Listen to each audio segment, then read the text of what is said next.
Et puis c'est le grand week-end de rentrée pour les partis politiques, à Blois pour l'université du PS et à La Baule pour les Républicains. Et puis rentrée en solo pour Valérie Pécresse, la présidente de la région Île-de-France dans l'Essonne, avec son mouvement libre et la volonté, même si elle ne prononce pas le mot de présidentielle, de se positionner pour cette échéance. Reportage Jean-Rémy Baudot. Le temps est peut-être venu de faire entendre la voix d'une femme libre. Cette rentrée politique, elle ressemble à une démonstration de force pour Valérie Pécresse.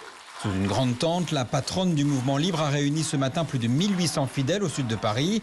Vantant son bilan à la tête de la région Île-de-France, elle a longuement dénoncé les faiblesses du gouvernement sur la sécurité et le régalien. Il nous annonce depuis des mois une loi sur la laïcité qui ne vient toujours pas. Est-il enfin prêt à faire comme nous et à ne plus financer les structures qui font du prosélytisme religieux ? Valérie Pécresse qui aimerait apparaître dans l'électorat de droite comme un recours à Macron, une figure pour rassembler son camp. Dépenser, c'est pas forcément relancer.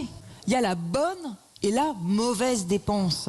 Officiellement, elle ne rentre pas dans le jeu des candidatures de la droite pour 2022. Elle laisse les Xavier Bertrand et Bruno Retailleau se lancer dans la course. La différence entre un homme politique et un homme d'État, peut-être devrais-je dire une femme d'État, c'est que le premier regarde la prochaine élection et la seconde regarde la prochaine génération. Valérie Pécresse qui regarde clairement vers 2022. Son entourage espère une primaire après les régionales.